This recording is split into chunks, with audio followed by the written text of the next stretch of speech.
Mergulhar na história de Mike Hall é fazer uma viagem no tempo por um mar de aço oxidado, motores silenciados e sonhos que, por muito tempo, ficaram estacionados sobre o sol implacável e a neve impiedosa da Colômbia Britânica, no Canadá. Conhecido mundialmente graças à série de sucesso da Netflix e do Discovery Channel, Os Restauradores de Rust Valley, Mike tornou-se o símbolo definitivo do colecionador automotivo apaixonado, ou, como alguns psicólogos poderiam argumentar, do acumulador incurável. Mas o que realmente aconteceu com o homem dos dreadlocks loiros, que conquistou o coração dos entusiastas, e qual foi o destino do seu programa de TV? Como e por que o seu vasto império de ferrugem chegou ao fim?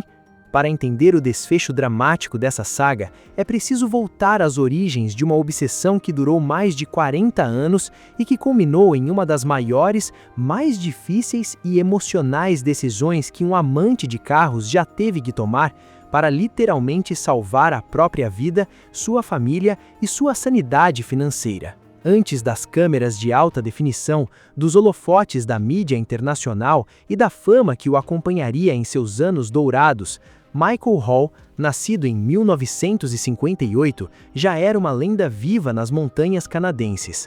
Apelidado carinhosamente pelos moradores locais de Rasta Blasta, uma brincadeira com seus icônicos dreadlocks e sua profissão perigosa, ele não construiu sua vida inicialmente na calmaria de uma oficina mecânica, mas sim explodindo rochas.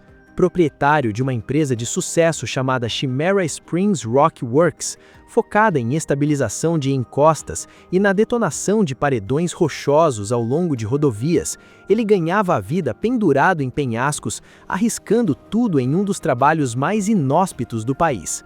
Sua coragem e excentricidade natural chamaram a atenção da TV pela primeira vez em 2012, quando fez aparições na aclamada série de resgate de veículos pesados, chamada Highway Thru Hell. No entanto, todo o dinheiro suado que Mike ganhava enfrentando as montanhas tinha um destino muito específico. Desde a adolescência, quando vivia na província de Manitoba, ele desenvolveu uma atração fatal. Não conseguia resistir a comprar clássicos americanos abandonados, onde a maioria das pessoas via apenas calotas rachadas, motores fundidos e mato crescendo pelo assoalho. Mike via obras de arte esperando para serem revividas. Ao longo de 40 anos, esse passatempo saiu totalmente de controle. Mike adquiriu uma vasta propriedade rural de aproximadamente 10,5 hectares em Tapping, na Colômbia Britânica, um lugar que se tornaria seu autêntico cemitério de aço. Mais de 400 veículos, um número que posteriormente ultrapassaria a assombrosa marca de 500 unidades, repousavam naquele campo. Havia desde muscle cars da década de 60, picapes da era da depressão, até lendas esquecidas da indústria automotiva americana. Ele chamava carinhosamente aquele labirinto enferrujado de seu campo dos sonhos. A matemática, porém, era cruel. O sonho de restaurar todos eles era humanamente impossível. O ponto de virada que transformaria o pacato e obscuro pátio de Tapping em um fenômeno pop aconteceu quase por acidente. Em 2016, sentindo os joelhos pesarem com a idade e finalmente reconhecendo a realidade opressora de sua coleção, Mike decidiu colocar a propriedade inteira à venda, o terreno e os carros inclusos, por cerca de 1,45 milhões de dólares canadenses. Para sua decepção, os meses se passaram e o telefone permaneceu mudo, não houve nenhuma oferta séria. Frustrado com a situação e fiel à sua natureza subversiva, ele tomou uma atitude que desafiava a lógica do mercado. No ano seguinte, em 2017, ele aumentou o preço de venda para 1,75 milhão de dólares. Foi então que a mágica da internet aconteceu. A história excêntrica de um homem tentando vender uma montanha de relíquias motorizadas viralizou instantaneamente. A partir desse momento, as ligações não pararam, mas não do jeito que ele esperava. Os interessados não eram compradores imobiliários, mas produtores de televisão que farejaram o potencial de um sucesso instantâneo. Assim nasceu a série, que estreou em 2018 no Discovery e rapidamente atingiu audiências estratosféricas ao entrar no catálogo mundial da Netflix. A premissa era simples, mas hipnotizante. Mike abriria uma nova oficina mecânica, a Rust Bros Restorations, com a ajuda do seu filho prático, Connor Hall, e de seu melhor amigo, o barulhento, hilário e talentoso Avery Schoaf. O plano da TV era nobre: restaurar os carros do ferro velho, vendê-los aos entusiastas, salvar a história e ganhar dinheiro. Mas a realidade se provou bem diferente. O magnetismo da série nunca residiu na perfeição técnica das restaurações, mas sim no drama humano e na teimosia crônica de Mike.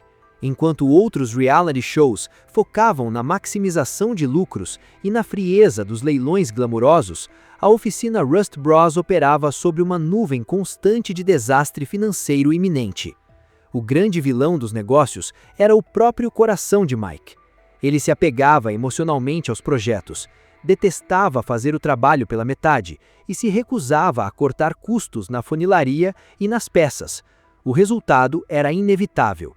Ele frequentemente despejava milhares de dólares em restaurações intermináveis para, no fim, vender o carro recém-nascido por uma fração do que ele custou para ser salvo. Para Mike, o sorriso de um cliente levando o carro de seus sonhos valia mais do que o lucro, mas para as finanças da empresa era um pesadelo. Essa postura romântica criava a verdadeira tensão do show. Connor Hall atuava como a voz da razão angustiada, implorando para que o pai visse que aquele modelo de negócios era insustentável. Avery, por sua vez, transitava entre o genial e o caótico, fundando mais tarde sua própria marca, a Wild Man Restorations, e providenciando alívio cômico enquanto a pressão administrativa sobre os ombros de Mike só crescia. Com o estrelato mundial que a série alcançou, muitos espectadores presumiram que o elenco havia ficado imensamente rico da noite para o dia graças aos cachês de TV. A verdade por trás das câmeras, entretanto, mostrava um cenário diferente. A fortuna líquida estimada de Mike Hall gira em torno de 2 milhões a 5 milhões de dólares. No entanto, esse dinheiro raramente existiu em formato de dinheiro na conta bancária. Sua riqueza foi forjada não pelos lucros na oficina, onde ele costumava operar no vermelho, e nem pela fama na televisão, mas pelas décadas de trabalho perigoso com explosivos através de sua empresa original, além da contínua valorização de suas terras e do valor especulativo da sua frota enferrujada. Mike era o exemplo definitivo de alguém rico em patrimônio, mas lutando diariamente com a falta de liquidez. O fluxo de caixa constante exigido para manter os funcionários, pagar altos impostos sobre a propriedade e importar peças raras criavam um sufocamento contínuo. Ele possuía um império milionário, mas precisava suar e se desgastar fisicamente aos 60 anos de idade para pagar as contas do mês. Toda obsessão cobra um preço, e para Mike a conta chegou de forma brutal entre os anos de 2021 e 2022. O corpo começou a sentir os sinais da idade e a realidade inegável bateu à sua porta. Não havia tempo de vida suficiente na Terra para finalizar sequer 1/3 dos seus projetos. O ponto de ruptura foi intensificado pelas conversas sérias com sua família. Connor, vendo a saúde e as finanças do pai sendo corroídas pelas demandas gigantescas do terreno e da televisão, forçou uma intervenção. Em 2021, ele comentou publicamente sobre a relutância inicial do pai e o despertar subsequente. Nós meio que tentamos empurrá-lo para um leilão no ano passado e ele não quis saber de jeito nenhum, revelou Connor. Mas este ano acho que ele finalmente acordou e percebeu: ei, eu não posso mais fazer isso. Com uma dor visível e um esforço emocional descomunal, Mike tomou a atitude mais madura e dramática de sua vida. Ele vendeu a lendária fazenda de Tappen e decidiu realizar um mega leilão para limpar o pátio. Em parceria com Electric Garage Auctions, ele desapegou da gigantesca maioria de seu tesouro. Cerca de 500 dos seus amados filhos de metal foram catalogados, alinhados e vendidos para compradores do mundo inteiro, em um evento massivo que parou o mercado de veículos antigos. Assistir aos guinchos e caminhonetes rebocarem um a um os carros que ele acumulou durante 40 anos não foi apenas um episódio de TV. Foi o desmanche do trabalho de uma vida. Mas o choque inicial deu lugar a um profundo senso de libertação.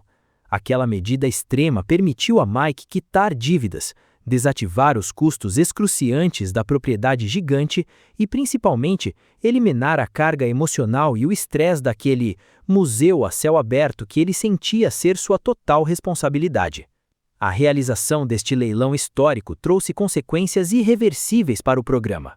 Após o esvaziamento quase total do terreno em 2021, o coração narrativo da série foi profundamente alterado. A série já não tinha a mesma premissa do garimpo sem fim e da angústia de escolher qual relíquia enferrujada salvar entre milhares. Por isso, após exibir episódios até meados de 2022, o programa entrou de forma silenciosa em um hiato por tempo indeterminado. Embora os fãs mais fiéis ainda alimentem esperanças e rumores de reuniões especiais ou temporadas futuras, no seu formato original e febril, o programa chegou a uma conclusão natural e definitiva. Qual fim então levou o carismático Resta Blesta? Ao contrário das histórias tristes sobre decadência após a fama, a de Mike é um inspirador exemplo de redenção. Ele não perdeu sua paixão pelo óleo, pelo barulho e pelo fumaça. Após o monumental leilão, ele guardou para si uma coleção incrivelmente impressionante, reduzida e focada, estipulada atualmente em cerca de 40 a 100 veículos, com a qual ele realmente tem capacidade de trabalhar. Mike teve que abrir mão de seu gigantesco império e de sua vasta fortuna aprisionada na ferrugem para ganhar de volta algo muito mais importante: a própria vida. Hoje, operando em um ritmo sustentável e muito mais saudável, ele restaurou sua paz de espírito. Em suma, a trajetória épica dele transcende a simples história de um programa sobre carros antigos. É uma poderosa lição sobre os perigos do materialismo e do acúmulo compulsivo. Ele teve a coragem extraordinária de reconhecer, diante das lentes do mundo todo, que não era mais ele quem possuía os carros. Eram os carros de metal enferrujado que o possuíam e asfixiavam sua vida. A dolorosa decisão de leiloar tudo o que ele amava materialmente não foi um ato de rendição ou uma derrota, mas sim a sua vitória mais brilhante e libertadora. Se você gosta desse tipo de conteúdo, não se esqueça de curtir, compartilhar e se inscrever no canal. Para mais vídeos como esse, clique no próximo que está aparecendo na sua tela agora.